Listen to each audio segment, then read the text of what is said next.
आज के इस एक्सप्लेनेयर में हम एक बहुत ही दिलचस्प सवाल पर बात करेंगे।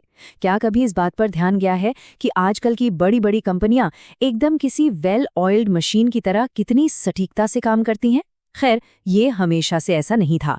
आज हम मैनेजमेंट के इतिहास के एक बेहद शानदार सफर पर निकलने वाले हैं, ये समझने के लिए कि कैसे पुरानी अव्यवस्थित तरीकों की जगह क्लासिकल अप्रोच ने ले ली। तो चलिए शुरू करते हैं। जरा उस दौर की कल्पना कीजिए जब इंडस्ट्रियल रेवोल्यूशन यानी औद्योगिक क्रांति अपने चरम पर थी। अचानक से फैक्ट्रियों का साइज कई गुना बढ़ गया और इसके साथ ही आ गई भारी अव्यवस्था। मतलब रॉ मटेरियल बर्बाद हो रहा है, मजदूर पूरी तरह से पस्त हैं और काम करने के तरीकों में कोई तालमेल ही नहीं है। सबसे बड़ी मुसीबत पता है क्या थी? इतने बड़े पैमाने पर काम संभालने के लिए कोई इंस्ट्रक्शन मैनुअल था ही नहीं। सब कुछ बस अंदाजे से यानी हिट एंड मिस तरीके से चल रहा था। और फिर जब ये समस्याएं बर्दाश्त के बाहर होने लगी, तब शुरुआत हुई सिस्टमैटिक मैनेजमेंट की। 1911 का साल था जब F.W. टेलर ने अपनी फेमस किताब principles of scientific management publish की। और ठीक कुछ साल बाद 1916 में हेनरी फेयोल ने भी अपने मैनेजमेंट के सिद्धांत दुनिया के सामने रखे। बस यही वो समय था जब मैनेजमेंट के क्लासिकल अप्रोच का जन्म हुआ। इसका इकलौता मकसद था वर्क प्लेस पर फैली इस भयानक अफरा तफरी को खत्म करके एक स्ट्रिक्ट रैशनैलिटी यानी सख्त तार्किकता लाना। तो इस पूरे एक्सप्लेनर का एजेंडा कुछ इस तरह रहेगा। सबसे पहले हम इंडस्ट्रियल मैनेजमेंट की समस्या को समझेंगे, फिर टेलर का साइंटिफिक मैनेजमेंट, उसके बाद फेयोल की एडमिनिस्ट्रेटिव थ्योरी, फिर वेबर का ब्यूरोक्रेटिक मॉडल और आखिर में इनकी विरासत और सीमाओं पर नजर डालेंगे। भाग 1, इंडस्ट्रियल मैनेजमेंट की समस्या, रूल ऑफ थंब से आगे बढ़ना। जैसा कि हमने पहले बात की, शुरुआती फैक्ट्रियां पूरी तरह से तुक्केबाजी और ट्रायल एंड एरर पर चल रही थी। लेकिन इस तरीके से न सिर्फ समय बर्बाद हो रहा था बल्कि पैसों का भी भारी नुकसान था। ऐसे में ऑर्गेनाइजेशंस को एक ऐसे तरीके की सख्त ज़रूरत थी जो इस इंट्यूशन या अंतर्ज्ञान को हटाकर एक सिस्टमैटिक एनालिसिस और स्टैंडर्डाइज्ड मेजरमेंट ला सके। उनका गोल एकदम क्लियर था, किसी भी काम को करने का बस एक सबसे बेहतरीन तरीका खोजना। उनका मानना था कि अगर हर छोटी प्रोसेस को परफेक्ट कर लिया जाए तो पूरी की पूरी ऑर्गेनाइजेशन एक फाइन ट्यून्ड मशीन की तरह काम करेगी।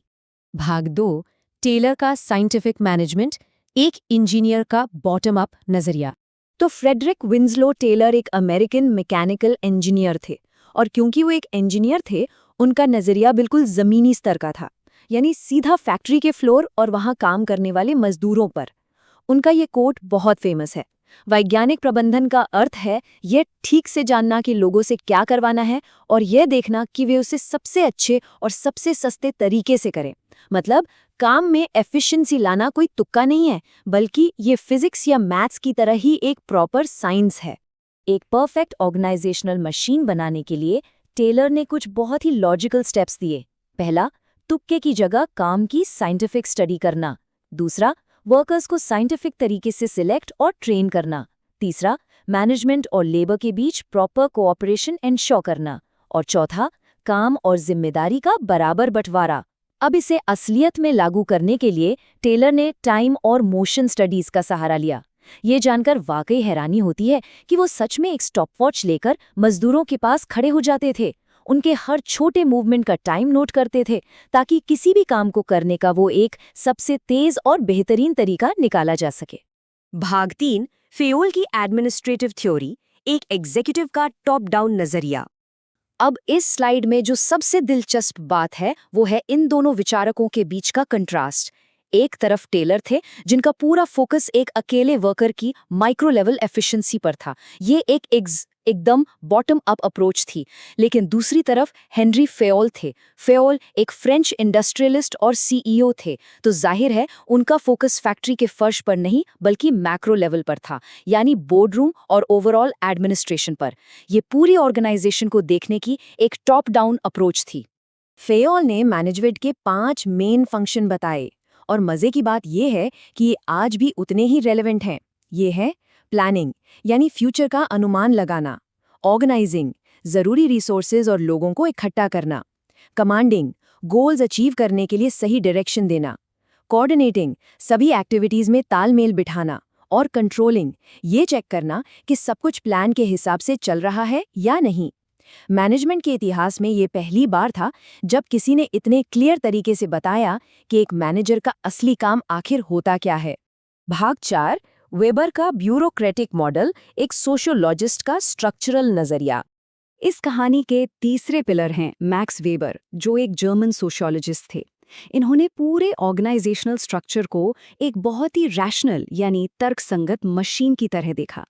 अब आज के समय में ब्यूरोक्रेसी या नौकरशाही शब्द सुनते ही दिमाग में बस लंबी लंबी कागजी कार्रवाई और लाल फीताशाही आती है ना? लेकिन वेबर का ओरिजिनल आइडिया ऐसा बिल्कुल नहीं था।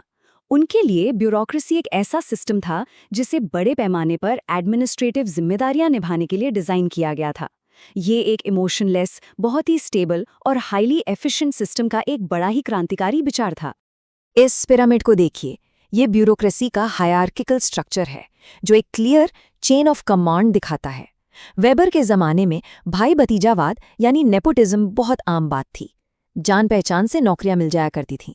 वेबर को पूरा यकीन था कि अगर एक क्लियर हायरार्की और फॉर्मल नियम हो तो इस भाई भतीजावाद को जड़ से खत्म किया जा सकता है।